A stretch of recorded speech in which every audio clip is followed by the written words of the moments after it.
Come get some.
Fairview's coffee has mysteriously gone missing.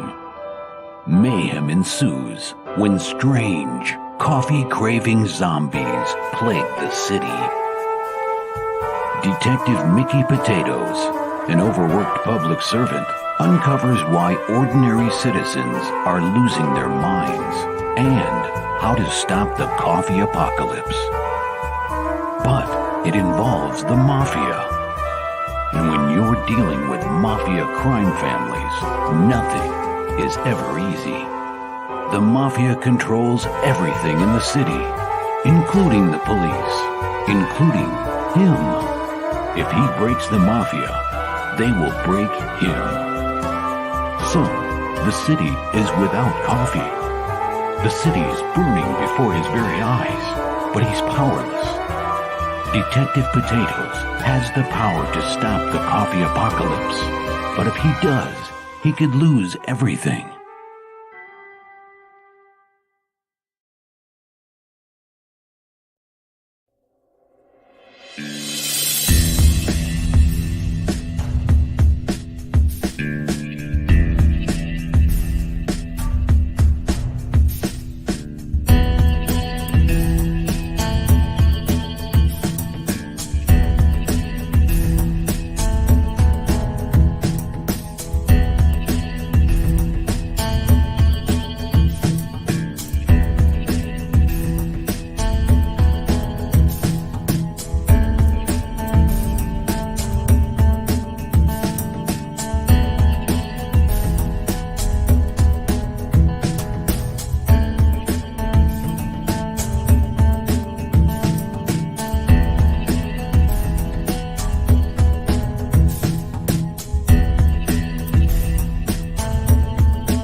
First world, come in and take a seat.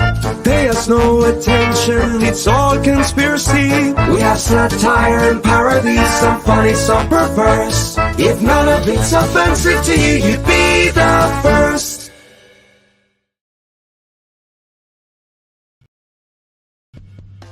The Immortal Mask, a 1970s superhero crime noir adventure that follows a retired soldier who is given a covenant interview with a death row inmate. What he learns from the interview thrusts him into Atlanta's shadowy underworld. He'll have to utilize his military training to survive from being hunted for the information that could topple the most powerful ruling class in the city. This is not a pre-order or a crowdfunding campaign. Get your books now at Denali's.com.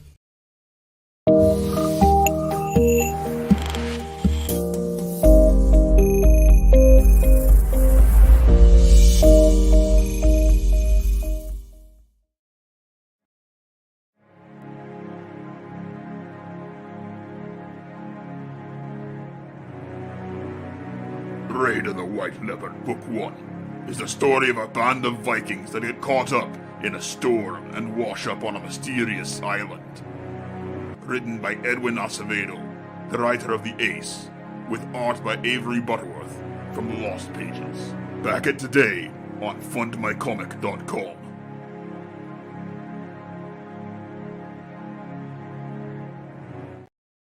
25 seconds to curtain, folks.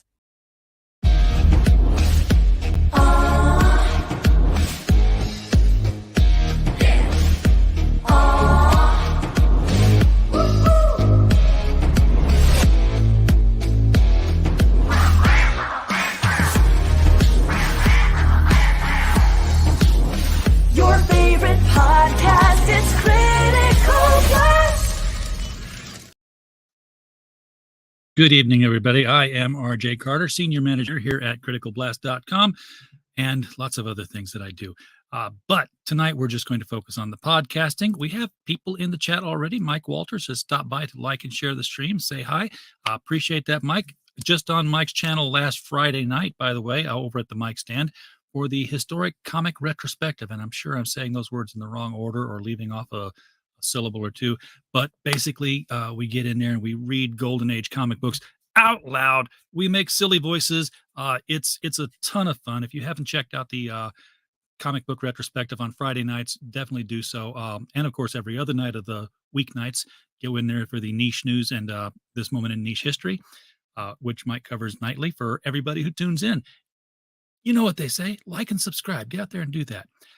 Tonight, set sail for action and adventure with Raid of the White Leopard. Please welcome with me to the show, Mr. Edwin Acevedo. Hey, what's going on? Ace, how you doing tonight, man? I'm doing good, man. Thanks for having me on. Glad to do it. Folks, we were supposed to have him on last week, and I screwed up. I double booked, and then the other guy couldn't get on, and I'm like, okay, well, I got the night off. And it turned into almost a whole week off. I've almost lost how to run StreamYard now because I didn't have shows for a while. Yeah, but we are back in the saddle. So last I talked with you, you were doing a book called The Ace, and now you're branching out into doing something completely different than The Ace. Yeah. Yeah. So Raid of the White Leopard is something that I originally did a couple years back for as a short story for Alterna Comics. One of my dreams was to be published by a comic book company and kind of have that credit to my name. And, Peter has open submissions. So, I came up with this story of a little Viking tale with a twist, surprise little ending there that you kind of don't see coming that leads to something bigger. So Peter dug it and he ended up publishing, and it came out on Wednesday, number 18. So nice. That's the start of the project. So this is an expansion on that short story? Yep. That's we kind of tell you everything that happens. Kind of basically the hook is these Vikings are celebrating after a successful raid, and they're on their way home, and all of a sudden this crazy storm kicks up, and that it shipwrecks their ship, and the few remaining Vikings hop on aboard a boat, and they basically just barely make it to this island, and then they find something on the island that's kind of unexpected, and then we kind of go into the continue of the story. We kind of find out about the island and its inhabitants, so kind of mixing a lot of different elements to tell this one story. Okay, so is the White Leopard the boat that they have, or? No, he's a being. You kind of call him like a superhero, but it's not really what he is. Okay. He has the outer look of one. And you get introduced to him here in the kind of second half of the story, and you kind of find out what he's about, and why everything that happens with the island, which is kind of part of the mystery of the comic. Yeah, it seemed like well, it doesn't seem like it actually is. All the different storytelling tropes, they come in waves. I mean, once somebody's got a successful one, it seems like there's everybody doing it all at once. And I'm not saying that they're saying, hey, let's get on the bandwagon. It just seems to be time for that thing. And we had cycles of werewolves, we had cycles of Westerns. And now, since Vikings has become such a popular show, we've had had Viking stories show up in comics. What was your inspiration for, doing Vikings? I mean, it's a lost culture, and if it's not something that you're connected to personally, it's what draws you to it? I'm a big fan of the movie 13th Warrior.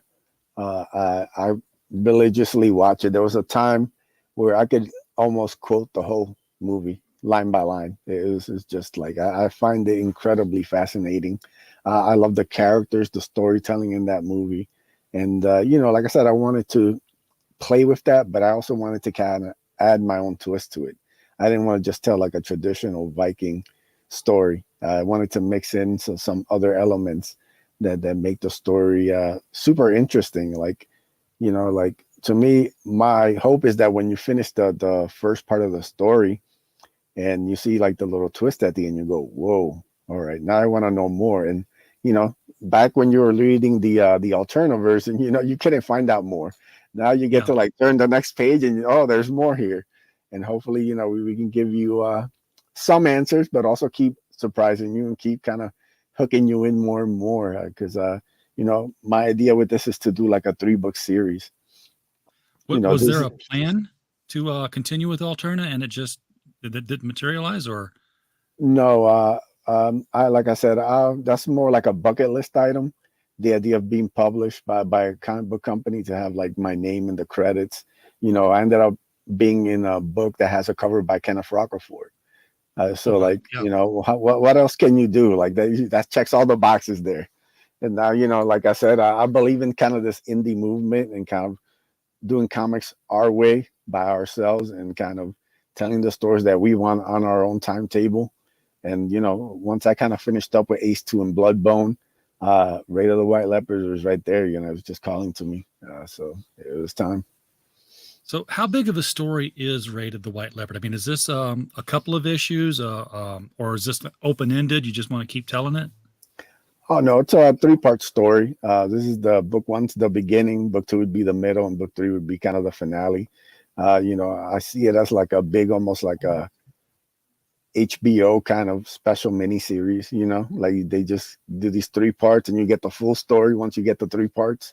But each one has its own kind of cool moments that you kind of want to watch and want more of. But I see this kind of like just one story told in 3 parts, and then kind of that's pretty much it. Okay. So what amount of Viking research went into this? I mean, is this like, oh, we must be historically accurate here. This weapon here was shaped like this and they would use it like that. Or is it like, it's a comic book adventure. Let's just throw some Vikings at something and have a fight. Yeah. So I love comics. So anything that I do is going to be in that realm. It's not I'm going to be pouring through the old text to find out the language that was spoken. And, that's awesome for people who do that. My salute to you. I respect the hell out of people who really go deep in. But like I said, the reason I wanted to do the Viking story with a twist is because, this kind of the twist falls more into like the stories that I like to tell and the stories that I can tell best. So, but these guys are traditional Vikings, like you'll see they're very familiar to you. They don't have superpowers or anything crazy like that. They're traditional Vikings. And like the thing that makes it cool to me is the little twist and the kind of how we throw all these different elements that at first don't come together. So that's part of like the mystery and the fun of telling the story. So they're regular Vikings, which no such thing as regular Vikings. Are all strong warriors. Are they in a supernatural setting, or do they think they're in a supernatural setting? There are definitely some supernatural like elements that play, especially on the island part. There's definitely some mysticism and some different things that once you kind of read it, you'll kind of see, okay, this is different. Like even the island itself is full of different things that don't exactly go together at first kind of glance. So it's the fun thing about being able to play with this island and all the characters and everything that happens to it. And then basically you throw the Vikings in and it just shakes everything up. Adding Vikings always makes it better. It always shakes it up. So can you tell us about your main character then? Who's the protagonist of this tale and his motivations and such? like I said, it's mostly two stories in one. So the Viking story is seen through their leader, Arik. He's basically a true believer. We see a lot of stories that do people actually believe this stuff? But he believes like his fate's already been determined. He believes in the gods. He always mentions them and brings them up. Like he's completely set that this only part in life is for him to try and gain entry into Valhalla. And so he's very kind of motivated, in most of the story that will be told will be mostly through his eyes. You'll see some of the other Vikings kind of play their own part too, but mostly see it through him. And then the second half is told through the White Leopard, and you find out about him and what his motivation is and exactly what drives him. And it's very much these two kind of very different people, very different, and it kind of drives the conflict when they come together. All right. I've got the campaign page pulled up here. Folks, this is, by the way, if you want to contribute to this campaign, let me state early on rather than at the end of the video, the link is right below the video that you're watching on YouTube right now. Just click it. It will take you straight on to not Indiegogo, not Kickstarter. This is a Fund My Comic exclusive book right here. And we've got the page up here. So if you have not been to Fund My Comic yet, it is the new kid on the block, the upstart, the challenger, and it is charging lower fees to creators who sign up with it than you would pay at Indiegogo and Kickstarter. And it's also a little bit, a lot more willing to hang up the phone on Karen when she calls and complains about what you said on Twitter. So, you have much more freedom here at Fund My Comic. Edwin, tell us why you picked Fund My Comic for yourself, and what your experience has been with it so far before we get down here and dig into the tiers. Yeah, man, my experience is great so far. Like I said, one of the biggest issues I've had, aside from any shenanigans or anything with Indiegogo, has been just setting up the campaign page. I mean, they make their mailing list pretty simple. There's no real problems. Once you get to the actual campaign page, there's so many things that they just make it difficult. I've spent weeks just trying to get the campaign right. And with, Fund My Comic, it was so simple. In an hour, I had most of the campaign done. I just had to work on some stuff for the rewards. But it was super simple, super easy. It was a breeze. The idea, I had like 2-3 questions that I needed to kind of answer to finish kind of laying everything out, reached out. I got the answers back quickly, which is anybody who's done campaigns with Indiegogo knows that, you have to send quite a number of emails just to get any sort of response. And even then, you're lucky if you do. Yes. So that's been super smooth. And the way I found it was basically through Dillard. Dillard had a stream with Luke, and they were going over the campaign. I hopped on for a little bit, had a couple questions on my own. Luke answered them, and then Dillard kind of just went off, how Dillard does. And he gave this big impassioned speech about how, we needed to be on the first of the line. We need to have our own space. We need to have a place where comic books can thrive. And, a place that was really for creators. And, this story was basically in the stash. I hadn't really decided where it was going to go and what form. So it kind of motivated me. I said, you know what? Dillard's right. We need like our own space. And this is something new. It's a new project. It isn't tied to anything I've done before. So I felt like, all right, let's put it here and let's make it exclusive. This campaign is all in, basically, 90 days, get it funded or not. And so that was kind of my part of this kind of idea of being first on board. Let's try this out and see how it goes. Yeah, and you've for 90 days you've been in for 10 already. Well, make up your mind. In mathematics here says you got 80 to go. Been in for 9 days. I'm like, that's 89 days. There's an hour away or something. But you've raised 86%. I like this. It not only tells you how much you've raised in big bold letters, but how much of your goal you've raised in big bold letters in a percentage. You used to have to hover over a finished video on Kickstarter to see that kind of a thing and catch it while it was there. So, and you've got the embedded video here. Your YouTube video fits right in that square. Just like, you see with other things. And then here's, it's that familiar look that you're used to with other campaign fundraising pages. You've got your big pictures on the left, you got your rewards on the right. Now, is this your cover? Yeah, No, this is Donald. That's the cover by Donald DeLay of Raid of the White Leopard. Colors by How Comics, Alan Alonso. I've worked with Donald before. He's done really great work for me. So when I was thinking of a cover, I only do one cover. I don't do multiple covers.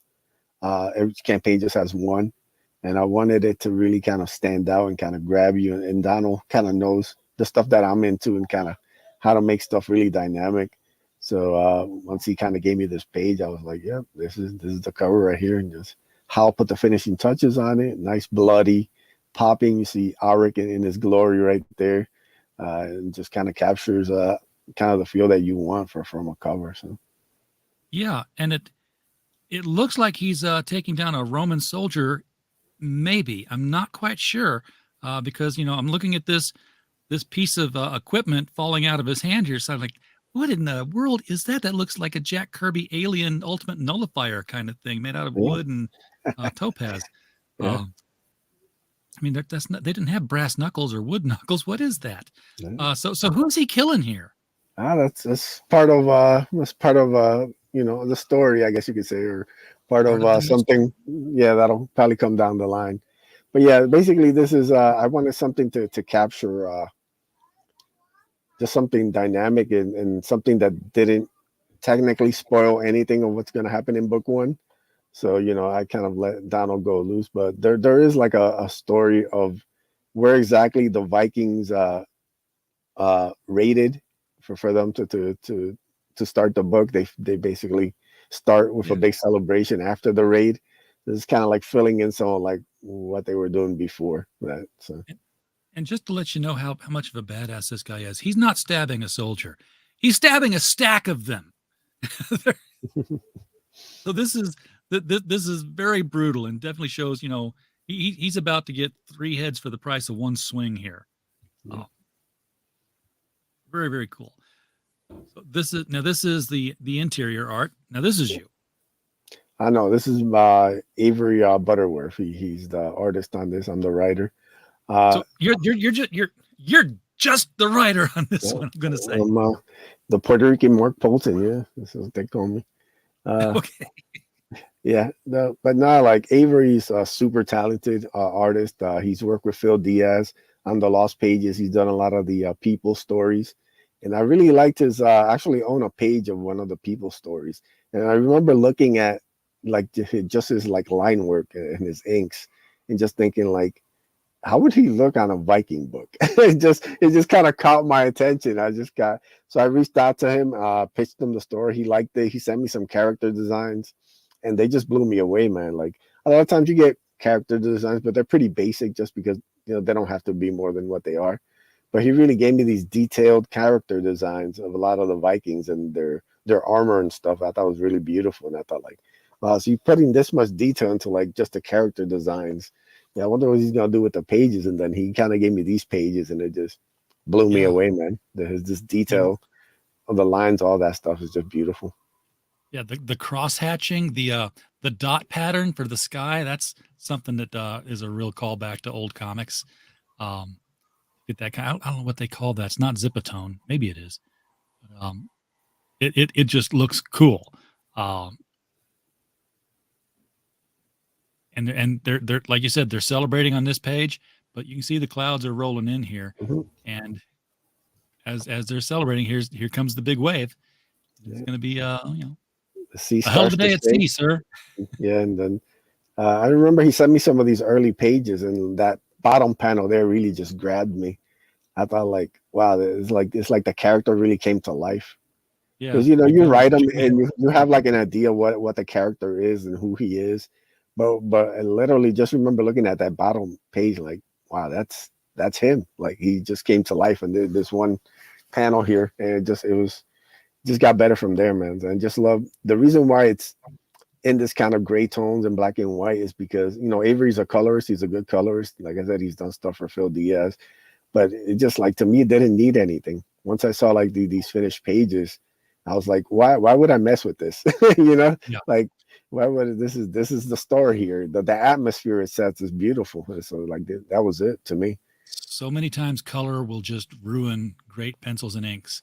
But I'm scrolling back up because I just love the where the story goes real quickly here. He's saying, the gods have smiled at us today. Show them your gratitude. And then the gods truly have a sense of humor. It's how quickly life comes at you sometimes, you know? Yeah. That's the Viking equivalent of life comes at you fast. Yeah. And then that's another great page with the boat kind of swaying, and then the lightning hits it, and then it goes to black with just a little kind of bit of like raindrops. Like I said, it just really just blew me away with this stuff, and just kind of, like I said, it just kind of captured what I wanted to do. And then, you know, I wanted to do more. You know, once we did the Viking part, I was like, yeah, this deserves like more pages, more bigger story, bigger platform. And that's kind of, we started working on the second half, which is the next couple pages. Yeah, because it's two stories, but they're interconnected. Somehow, we'll find out how. This is the story that introduces the white leopard. So do we see him on these pages here? Yep, it's the last page. On the last page here. So we see some. Okay, so here's definitely supernatural, super science. We're not going to reveal what or why, but this guy's got a little amulet in his hand, and hey, here's a projection of what's coming. The Vikings are coming. I don't even need letters to tell me this. So this looks like Vikings find Atlantis. That's where I'm going. You don't have to confirm, deny, or anything, but it looks like it. And again, a lot of great action on here. Now this guy, wow, what is this? That's, you know, part of the mystery, you know. That's you have this man right here doing a little meditation. He's you know, practicing some sort of martial art, and then boom, something hits him, and kind of get to see what happens. Oh, okay. So these are two pictures of the same guy. He just got energized by something. He charged up with something. Okay, I'm following it now.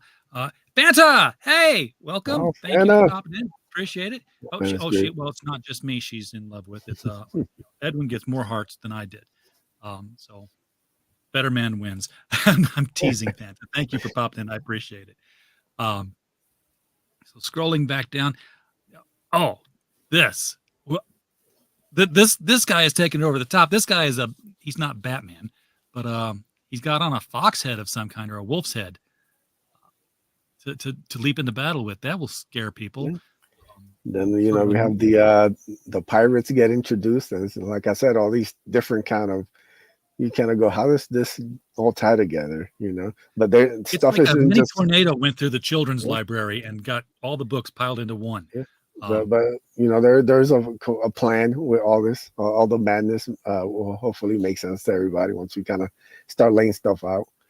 But yeah, this is one I was initially hesitant if I wanted to reveal that page or not, but I figured like I needed one more page to kind of really, like, you go down to the end, it's good, and then you hit that one, you go, okay.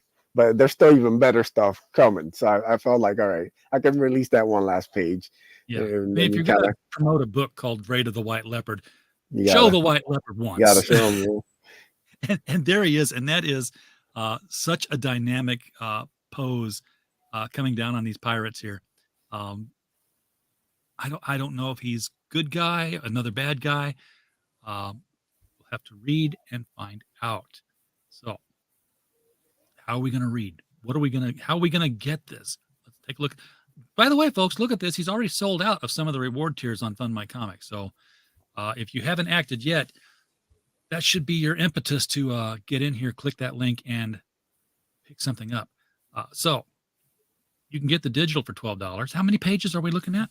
It's 20 pages. Okay. Your basic standard comic size. And four people have taken that up. Fulfilling in November of 2023.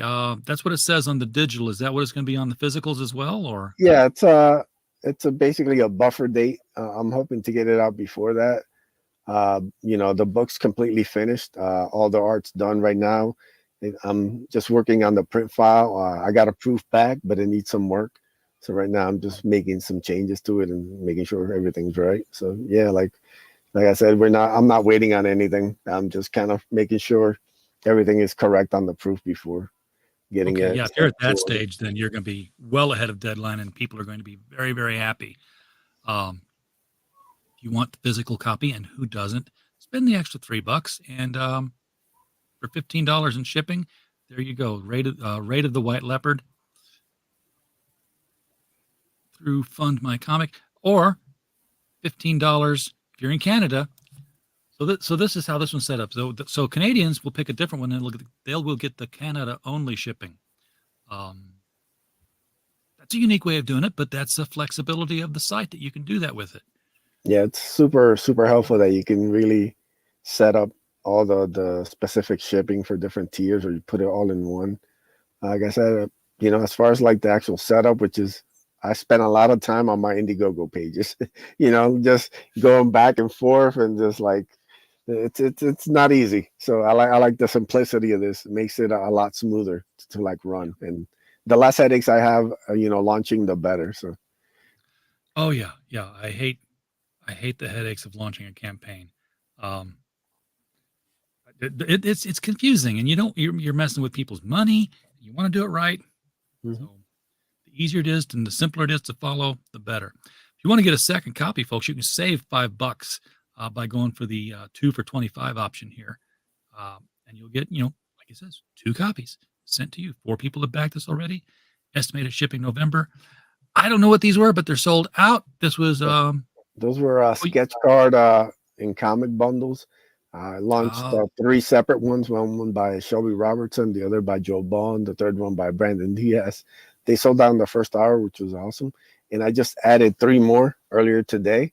So anybody who missed out, you can grab one from Avery Butterworth, who's the artist on the book. Simon, who's worked on that, and Blood Hunt, and Michael Beacon, who's done 7 Legions. So you can grab a special sketch card and the comic. So if you missed the sketch card of the first time around, you can get a different sketch card now, folks. $50 gets you the comic and the sketch card. Pick the one you want. Nobody's done it yet. It could happen tonight. Now, I don't know if Fund My Comic refreshes automatically like Kickstarter does, or if it has to be refreshed. Let me do a quick right click on here and see if that 1286 is still 1286. I'm hoping that it's going to be something different. I'd like to be a little higher. Oh, not yet. Okay, folks in the chat, help me out. If this is a book you're going to get, now would be a great time to get it so we could see it happen on the show. Yeah, those sketch card tiers specifically are a steal. Those guys, beautiful work, plus the comic. It's those went fast. Like I said, I'm just getting the announcement out that those are live, so I'll be, I'll be on different streams tonight and tomorrow.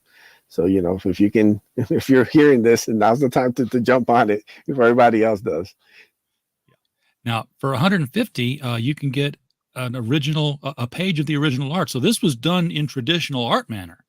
Most of it, like the gray tones and stuff, were added digitally, but Avery draws out everything, beautiful inks, just tons of detail. You see the blue lines on it and everything. It's just, I have all the original Viking pages. There's 5 left, so if you want those, like I said, first come, first serve. So, two are gone. And to be clear, the comic doesn't come with this tier. This is the page of original art. You'd have to still buy a comic somewhere. This is its own specific tier. People know shipping pages it's a whole other service. We know shipping. Yeah, it's one thing to ship a little sketch card with it. You can that's simple. You're trying to ship 11 by 17 and make sure it gets to you safe. That's a whole other process. So it's gotta be its own kind of separate thing. Well, that's what we do day in and day out here at Critical Blast Logistics, is shipping that kind of stuff. So it's a thing.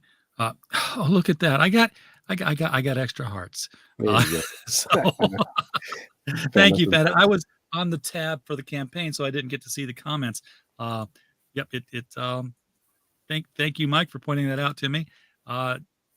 She missed the Shelby art, but you can still get That's right.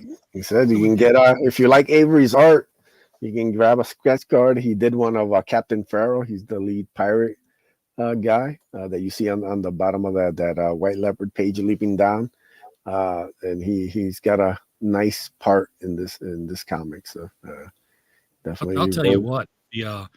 If this is a page of the original art that's available, that's the one to get. And early backers are going to get priority.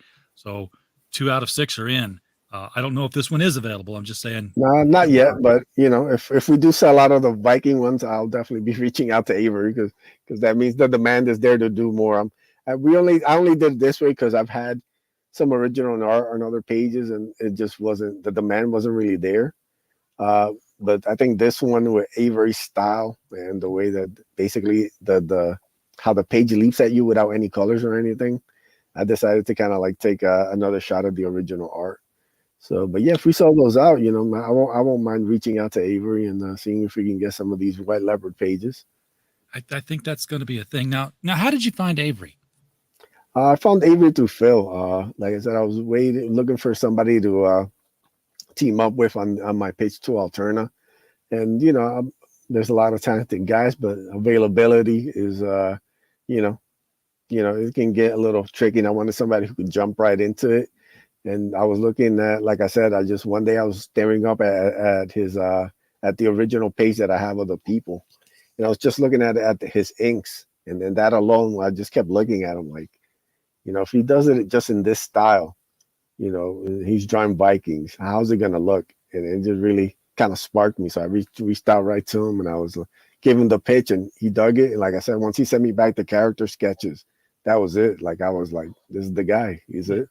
Because he's not somebody I've heard of before, so that doesn't mean that he hasn't done a whole ton of stuff. I'm not omniscient here, but my sense is that he's new into the industry, and that he's going to be commanding a price soon, as people discover his artwork.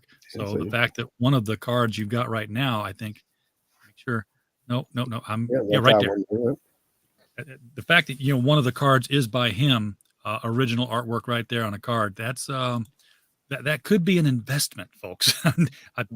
I'm not a prognosticator. Past performance is no indicative of future performance. All of those qualifiers right there, but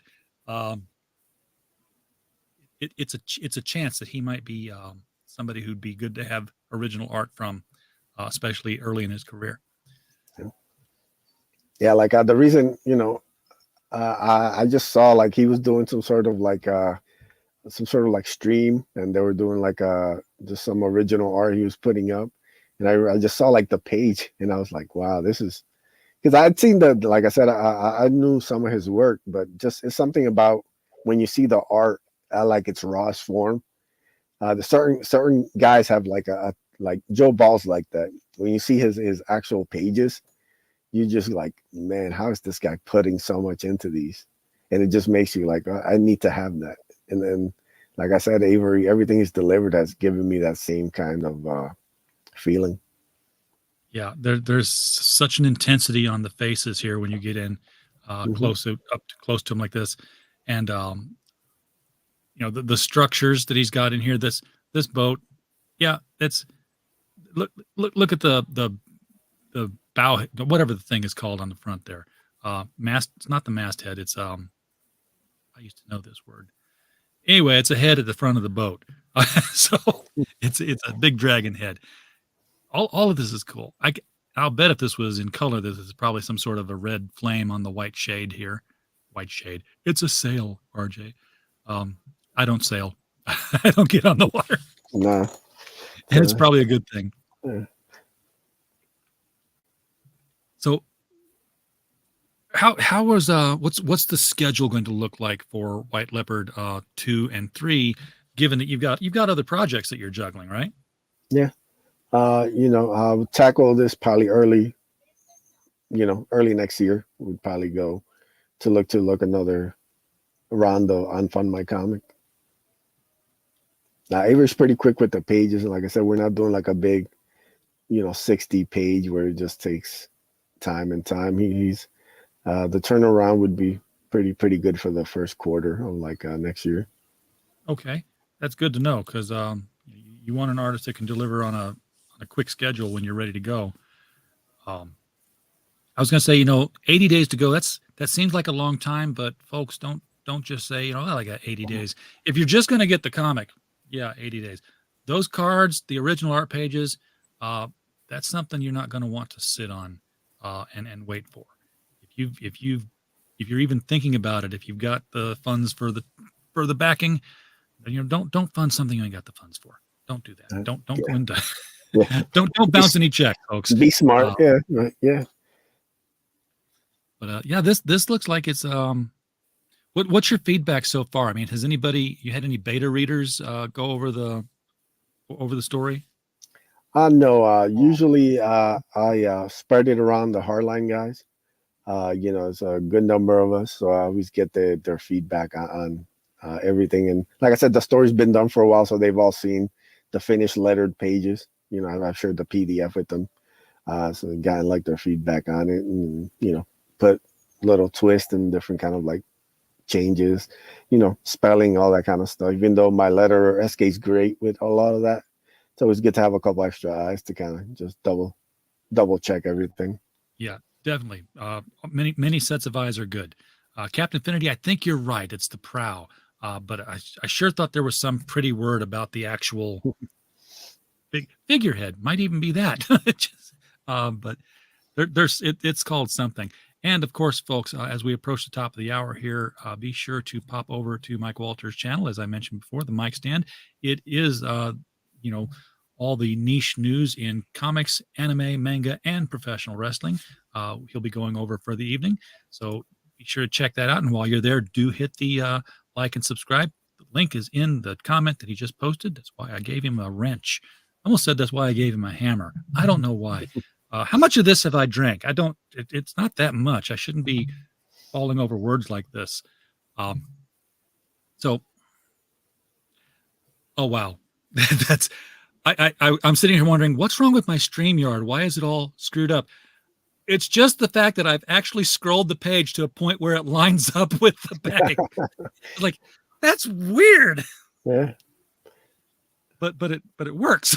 It does. That's nice.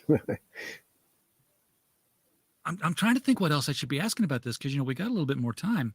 Yeah, I'll give you a wrench or a hammer, whatever one you'd like. I'm not going to sing the Carpenters song if I had a hammer. That would be, no one wants that.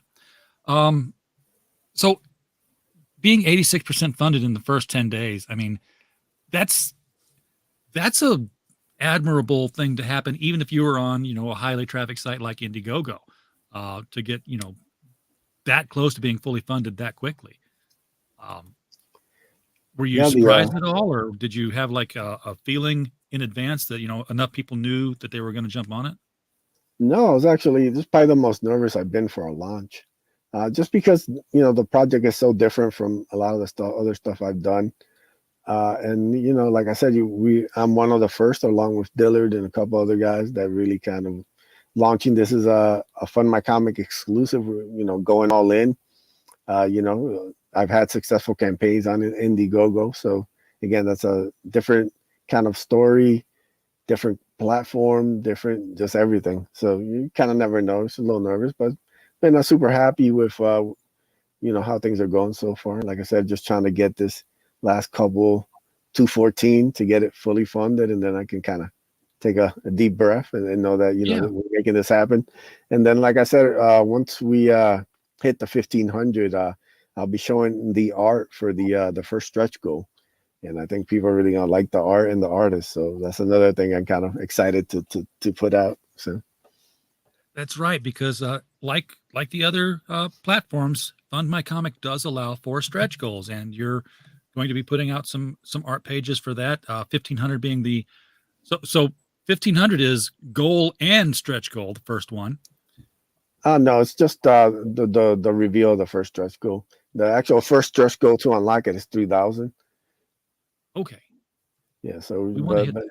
Yeah, we definitely, I think once people see the art, I think it'll give like a second kick to the campaign, because it's Yeah. one of my favorite pieces, and just by a very talented artist that a lot of people know. Now, you mentioned something at the beginning. We keep looking at it right here on the screen with 80 days to go. You set this up for a 90-day campaign. That's not something that I think you can do on Kickstarter or Indiegogo. No. It's the reason I did the 90 days was because I'm launching Ace Volume 3 in September. So I didn't want to have two conflicting campaigns. I wanted to have a little buffer. And also 90 days is about, how a Indiegogo campaign goes. I mean, I ran mine probably the most, maybe 6-7 months. I don't run these year-long campaigns. So 3 months here, exclusive, a much more kind of slimmed down campaign, focus on just selling the book, not too much. I've had slam buddies. I've had all this other kind of fun stuff for other projects. This one, it's mostly just book focused. So, it's kind of different kind of way of running a campaign than I've had for other projects. So there's a lot of different things. I thought the 90 days kind of made sense. Okay. So, especially when you have to work with other artists, when you're not your own artist, it gets expensive. Is $1,500, and don't tell me what you really need, but is $1,500 going to make it? I mean, is it to where you don't have to pay out of pocket? No, 15 just to make the book. As I say, like we get you the book, and we can, at least get that part of it done. But yeah, we'll need more than that. But like I said, don't really talk about numbers. We just put this out and push it, and I know what I paid for an artist, because I've got a short story coming out. It'll be coming out on Fund My Comic in a book called Out of Obscurity. We're doing a 6-page story with the clock, and we have Mark Oliver doing the artwork on that. So I know what his rates are, and I paid them. I bought all 8 pages rather. So art is not cheap. I don't know how it compares to Avery's, but like I said, Avery's going to get more expensive as the months go past, as people start clamoring for his time.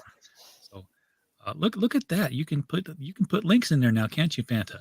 So she got her wrench. Captain Finity, working with other artists is worth it when it's Dillard. Well, yeah, Dillard's a good guy. He didn't do anything on this, but no, not yet. But, you never know what could happen in the future.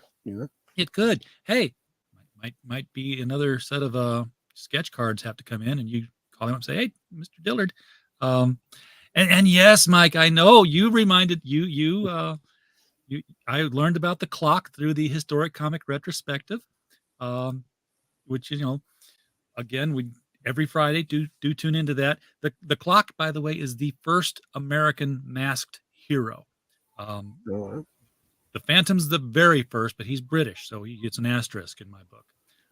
But so the clock is the first American comic book hero to wear a mask over his face, and it was the silliest thing in the world. He doesn't wear a clock symbol anywhere on him.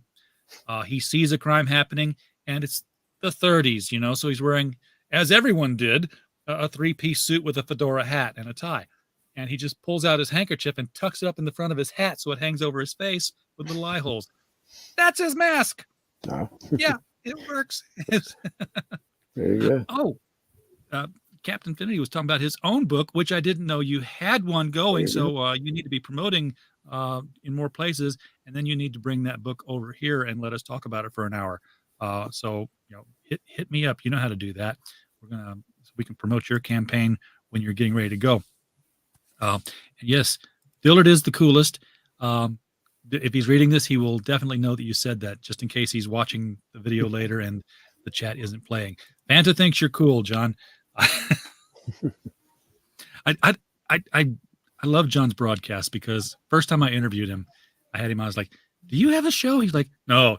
He's like, "No, I don't have a show. I don't do shows." I was like, "You've got a radio broadcast voice. You should be doing podcasts or something." And now he is.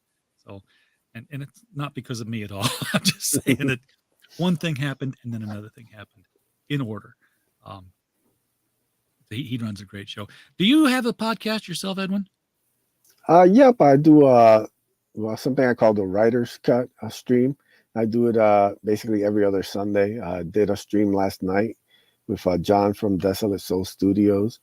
Basically, the ideas, I just bring on other writers and creators, and we talk about different parts of writing.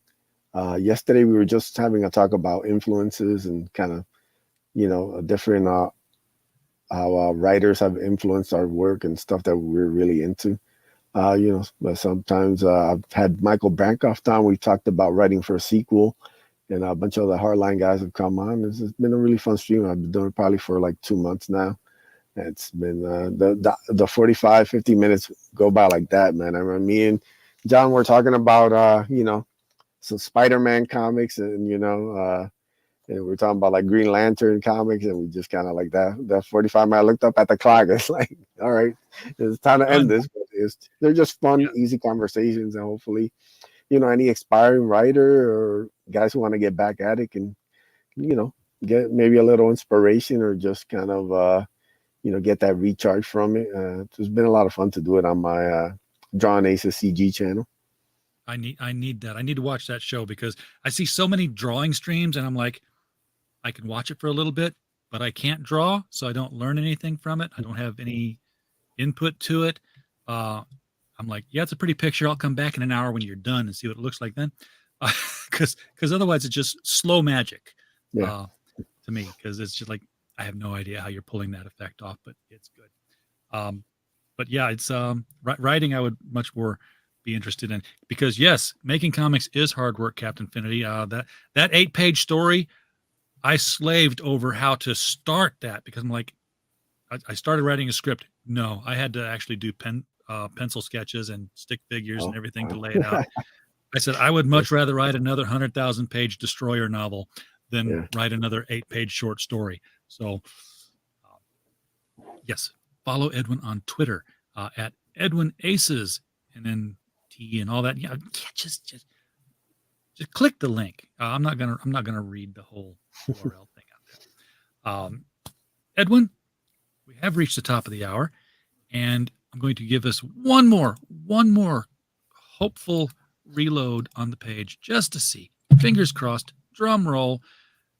And we're 1286. Okay, so the good news is you didn't get any refunds. I have had that happen on the show before. Very embarrassing thing. That's tough. Yeah. Especially live on stream, Yeah, it's like, wait a minute.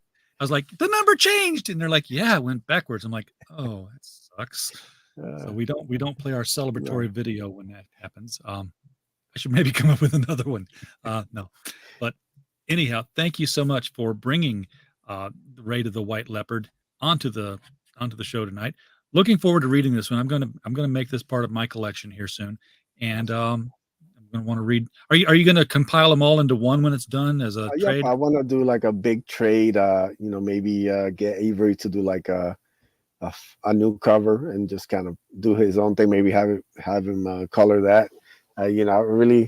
I've wanted to do like a big trade collection for stuff. I don't have enough books or anything for anything like that, but I think this is something that I'll make plans for when once the 3 books are finished. I really would love to see something collected in the best way possible that I could, put all the bells and whistles on it, because I think the art and the look of the book deserves it. So, and it's so, I'm not gonna say easy, but it's much more accessible now to do it than it was, 10, 20 years ago, with all the print on demand and the places that can cater to, somebody who is a creator that, maybe 20 years ago couldn't break into the industry because it was expensive.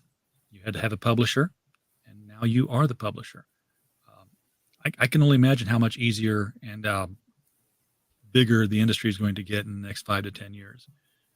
Trying to be one of the first ones on that wave, Yes, yeah. Well, y'all are definitely trailblazers. I mean, this is an indie comics renaissance. I remember late 80s, early 90s, when the Turtles broke through, when comic shops started hearing from people ordering this book that was being produced by 2 kids in their garage on a mimeograph machine, and And then it was like, well, I'm not going to miss the next wave. So they bought everything that was coming out from indies.